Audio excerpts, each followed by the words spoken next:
Tonight, the new faces of the gun control fight. I'm trying to make sure this never happens again. We're not going to be silent. It's enough. South Africa after Zuma.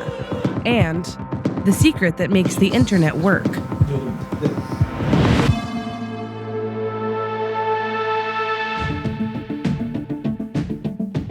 President Trump announced today that he's asked the Justice Department to issue new regulations banning bump stocks. Trump positioned the announcement as a response to the shooting in Parkland, Florida, even though that shooter didn't use a bump stock.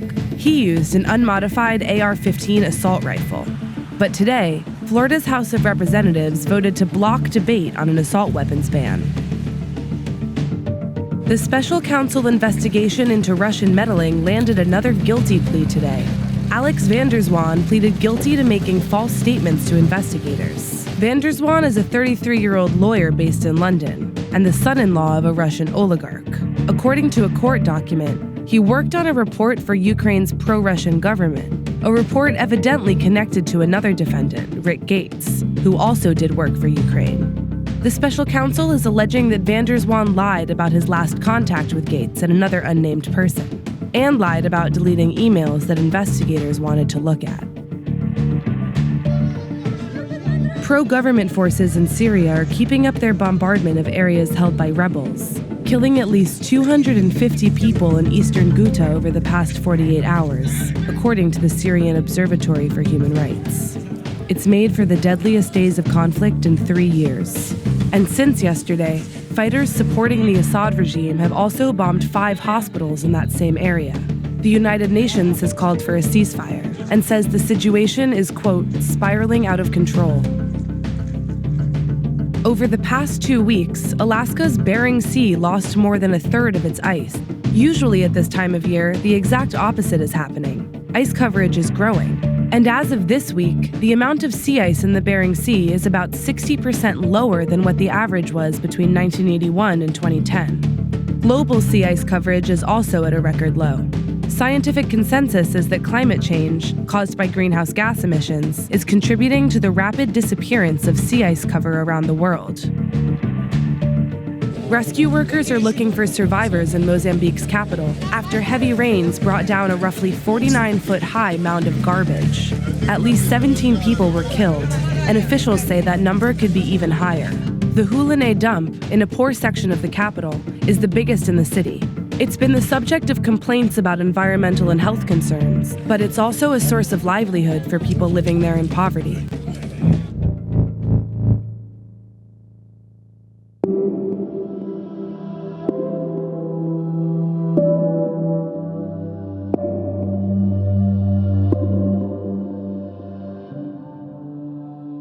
I wanted to speak out because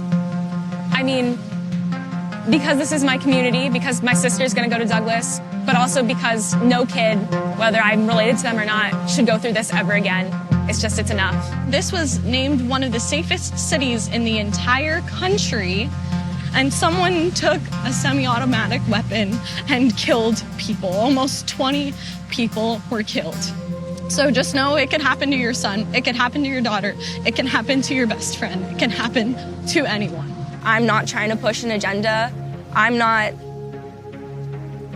trying to gain attention from the media. I'm trying to make sure this never happens again. This isn't Democrat versus Republican. This is about being able to send your kids to school and not have to worry about them not getting home at the end of the day. This has to be, we make sure that mentally unstable kids can't get their hands on the same sorts of weapons that we send soldiers to fight foreign wars with. You should be 21 in order to buy a gun. That should be the minimum age. You shouldn't be able to, in 7 months I'll be 18. I shouldn't be able to buy a gun at the age of 18. That's just ridiculous. I want these congressmen to know that they are not representing us for their own self-interest. I don't care how much money they receive from the National Rifle Association. They're not representing that interest group. They're representing their district, their state, their county, their people. Success looks like starting small. We start in our community and then we go to the state and hopefully we get to the federal level, because no one in Florida should have to deal with being afraid of school shootings while someone in New York doesn't because of partisan politics. We're the next generation. If the older generations have failed us, then this is where we need to step up and make it our problem and make it our solution. The media is going to go home, and in a couple of weeks, this will just be another story, another statistic. But the people that go to this school and surround this area, we will not sit back. Never again. That is not just a hashtag. Send your thoughts and your prayers. We accept them. We love them. But start the conversation. Talk to your legislators. Talk to people you know. Tell them my story. Tell them our story. We just need to continue doing these interviews, continue getting our word out, because we're not going to be silent. Today, a bunch of us are going to Tallahassee, and we're going to make change happen. We're not going to try to make change happen. We're going to make change happen. This is so sad. I was here yesterday and then the day before. I came and put flowers and stuff down. I haven't slept in my room since it happened. I've been sleeping on the couch. Just because it's an open area, and when I sleep in my room, it reminds me of the closet, and it's a really tight space.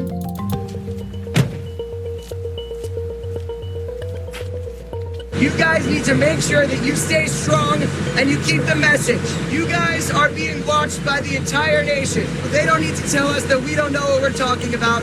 We have stared down the barrel of an AR-15 ourselves. We're just trying to not let 17 of us get shot in the fucking face again. It's definitely surreal that this is happening to us now. It's all been really fast, and I'm happy that it's been fast, because if we would have waited a week or 2 weeks, things would have died down. There's no other way to look at it. It's we have to do it. It's a calling. We're not waiting anymore. We're here. We're going to make a change, and we're going to make it happen now. We're going to go up there tonight. We're going to talk to our congressmen, our senators, our legislators. We're not going to come back until change happens.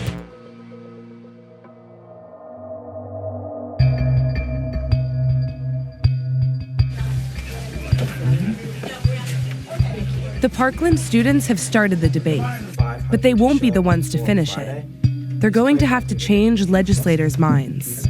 We all don't want to see another incident where somebody was able to kill a massive number of people very rapidly because of the weaponry that they had. You can run again, but you got Alexandra Jaffe sat down with lawmakers on opposite sides of the issue.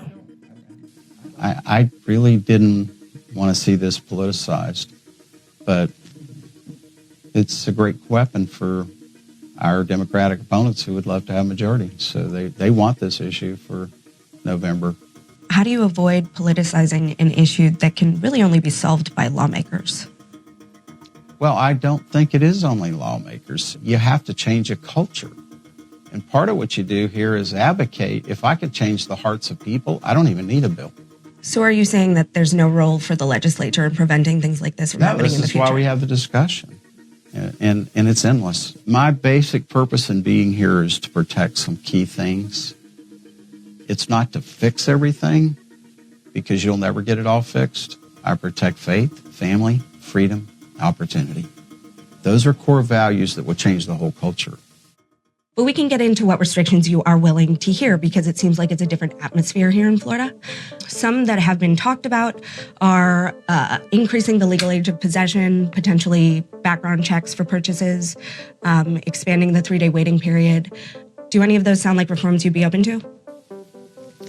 I think there's a lot of reforms that I would be open to. But again, everybody's obsessing about the instrument. I want to solve the problem. We need solutions. Why should any individual in Florida have an AR-15? Why should they not? Because they're used to kill multiple people very quickly. Well, spoons are used to eat stuff and kill yourself with obesity, but we're not picking up spoons to get rid of obesity. They're not used for mass murders.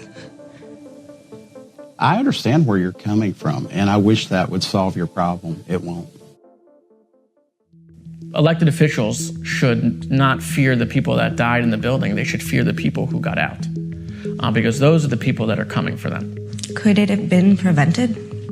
Oh, there's no doubt it could have been prevented. Even in a state like Florida? Could have been prevented. Expanding access to guns? This could have been prevented. How? Because everyone's been on notice. This didn't just happen. Okay, AR-15s and school shootings have been going on now for a decade. Everyone's been on notice. The fact that it came to Parkland, the safest city in the state, the most affluent town, the most highly educated town in Broward County. Yeah, that's getting some notice. So that's slightly different for the folks that are looking at this. But they've been on notice, okay? They've just not wanted to do anything. Let's be clear. The majority isn't going to ban guns, right? And they're not going to ban all sorts of things that I would like to see done, but they might limit it. So let's take the limitations. Let's get the limitations into statute. If they're willing to give an inch, I'm taking an inch. And then I'll go get another inch, and another, and another. I am not willing to squander the opportunity to do something, to change the laws, to change the conversation. We can rally for 8 months after that, up until the election. But in the meantime, we have a short window to change the statutes, to change the law, to make it more difficult.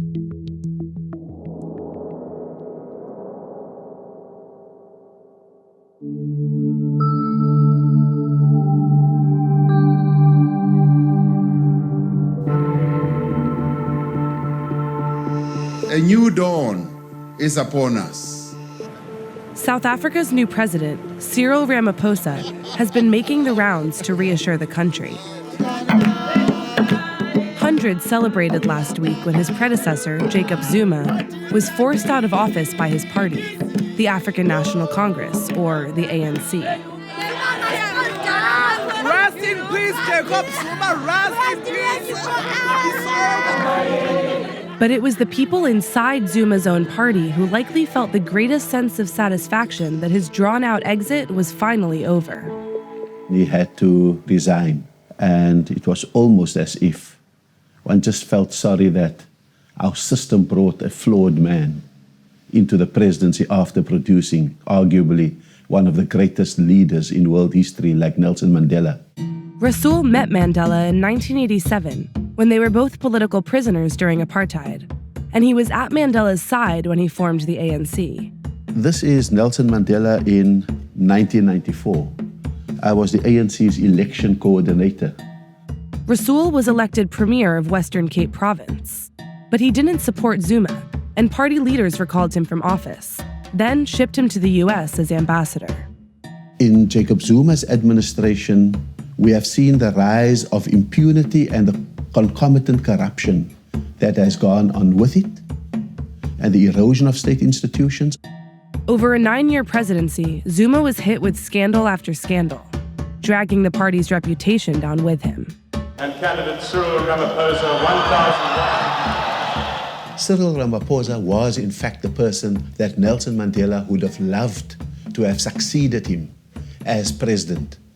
I think the ANC has done well, taken long, but done well to correct itself.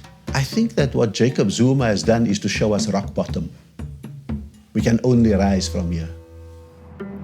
With Zuma gone, the ANC now has to take on another crisis, its dwindling base of supporters. The party had its worst election to date in 2016. It's lost popularity in urban areas, where the poor felt their lives hadn't improved enough, and among the new black middle class, who've been frustrated with corruption. Here at the University of Cape Town, students are skeptical that having a new president translates to real change. There's no better devil between Zuma and Ramaphosa. They are relatively the same person. Buntu is studying for his master's degree in history. And for me, I think we really need a total overhaul of the system, really. He's been part of student protests to reduce tuition fees and remove colonial symbols from campus. There's nothing to celebrate. Nothing will change. I mean, South Africa is confronted by a historical question of dispossession, so whether who's in office or not, it doesn't make any difference unless we address the historical structural problem in South Africa. Others think it's time South Africa had a leader from the post-apartheid generation. The answer to South Africa's future is not a political party. It's not a person. South Africa, I think, doesn't have a unified idea of what we should be. We need a 34-year-old president. A young person will see the country as it is, just as it is. Not necessarily to drag the past into it and what they went through in the past or what they feel they are owed from the past. Just a person to come in and go, this is where we are. What can we do now?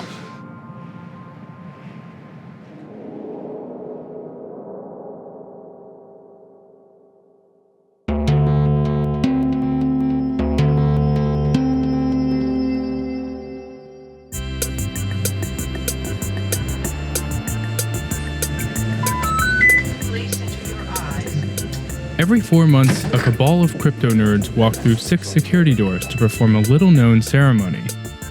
We're here at a secure data center in Los Angeles. It's for an ICANN key signing ceremony. The ceremony lasts about 4 to 5 hours, and no one can come or go while it's taking place, not even to go to the bathroom. ICANN stands for Internet Corporation for Assigned Names and Numbers. They're responsible for protecting the domain name system, or DNS, which makes sure you're actually getting to the site you're typing into a web browser. What would happen if you didn't do this ceremony? So if we didn't do this ceremony today, in a short amount of time, a large portion of the internet would start being inaccessible to the world. Going to websites would no longer work, websites would no longer appear, so it would have a fairly large impact. When you type in google.com, DNS is used to make sure you're actually getting to the real Google. If this system was compromised in some way, you could be sent to a malicious website, or the system could not work entirely. These people are volunteers, and they hail from places as far-flung as Mauritius, Tanzania, and Russia. They're highly skilled networking experts, and they're here because they responded to a mailing list. You usually don't come to ceremonies like this. No. Yeah. I actually have witnessed a key ceremony. It was not nearly as formalized as this. Okay, so we're ready to start. And can you confirm that the other cameras are recording? Okay. Thank you.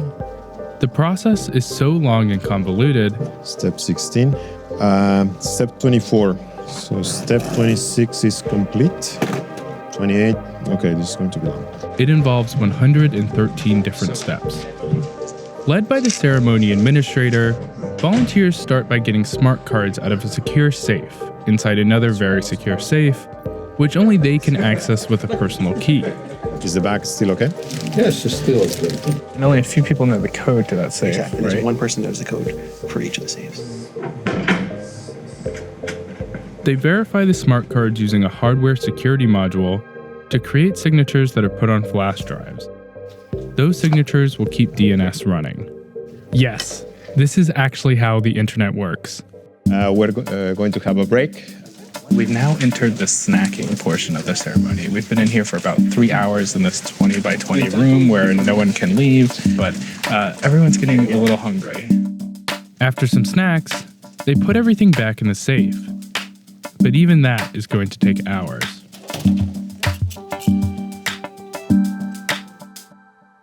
The entire ceremony is live streamed to ensure the procedure is happening as planned.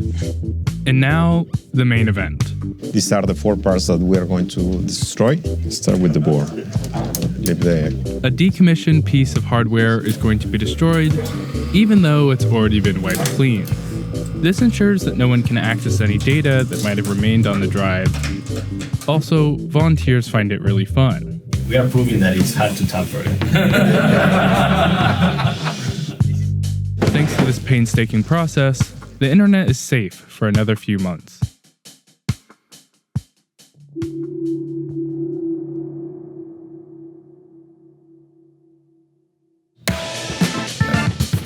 Holy smokes.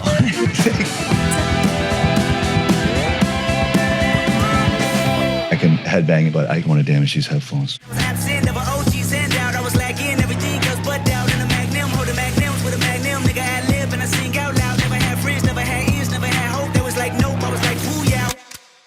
The impression of the hallmark sounds of hip hop, but a nightmare version or something like that.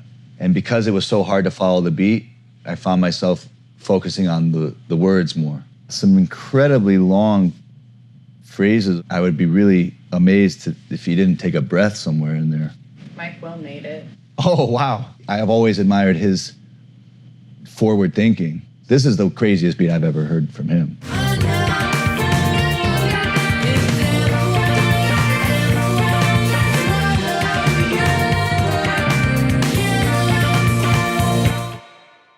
Why be normal?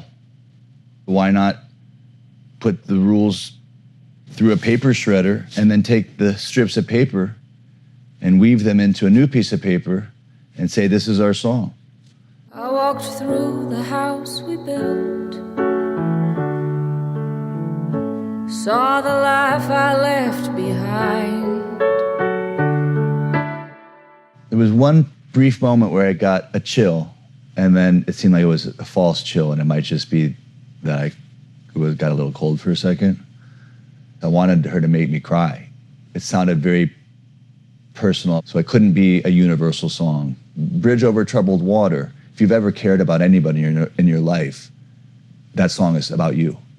But this is not that kind of lyric.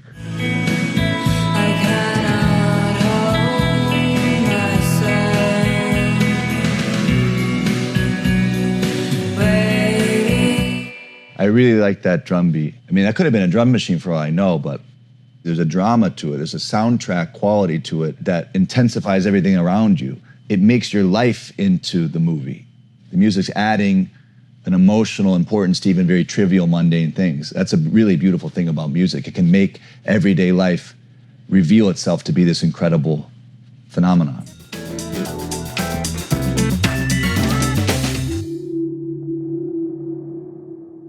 That's Vice News Tonight for Tuesday, February 20th.